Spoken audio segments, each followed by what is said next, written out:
Does BCAAs actually build more muscle, or does EAAs build more? First of all, EAAs and BCAAs are branched chain amino acids. But what are even amino acids? They're these tiniest building blocks that your body uses to make protein.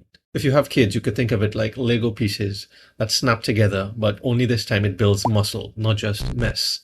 And well, it also does build enzymes and hormones and stuff like that.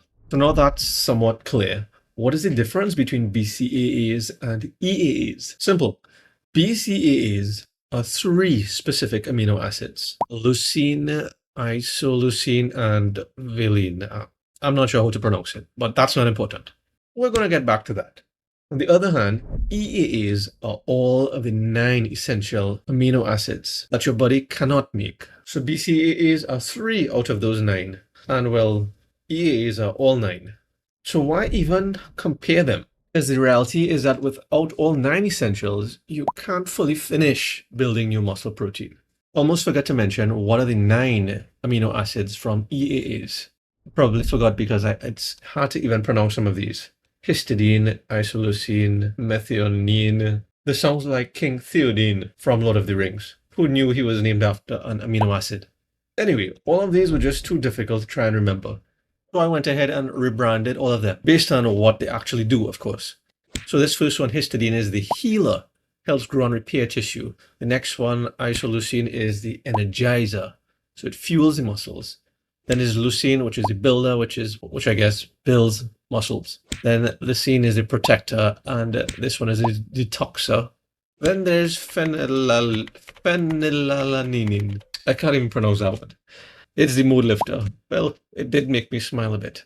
So it keeps your brain sharp and mood balanced. Probably why they named it phenylalanine. So which set sounds more complete for building muscle? This 3 out of 9 or the 9 of them? And does the body even require all 9 of them to actually complete the muscle building? I'm glad you asked, because I am breaking down a case study quickly that tells you exactly what you need to know. So there was this study done by Frontiers, which is one of the world's largest, most impactful research publishers.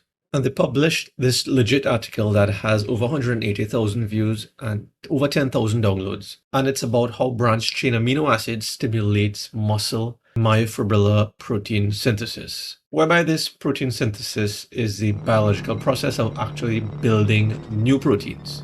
But what you need to know there really is that it's primarily responsible for muscle growth after working out.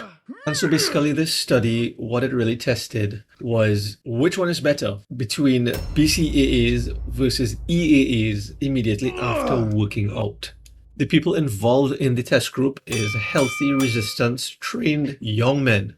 And so while one group took the 5.6 grams of BCAAs, the other group took a supplement, which is a complete protein with all of the EAAs, which is to match all of the 9 amino acid essentials that we would have mentioned. When testing whether BCAAs alone after workout could build muscle as EAAs over a 4 to 5 hour period, what happened is the group with the BCAAs alone had a 22% increase in the muscle building, while the group that took the EAAs, which is the complete protein, had a longer lasting muscle building response, especially in that 3 to 5 hour window. The bottom line is the BCAAs, it can help, but without the other 9 essential amino acids, it just doesn't get the job done.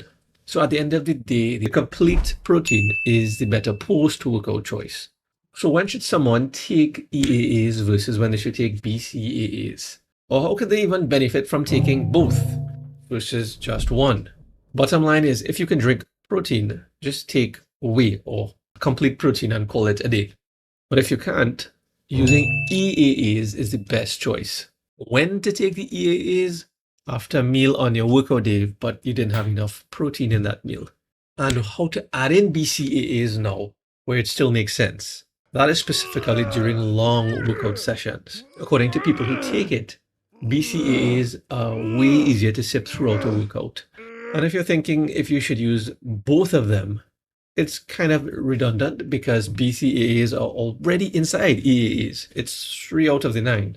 And while you can feel free to look over this video at any time, I've built a timing cheat sheet for you to easily download. It's the first link in the description below. It has exactly what you need to do and when you need to do it. Well, the highly recommended approach that is. So check that out in the first link below.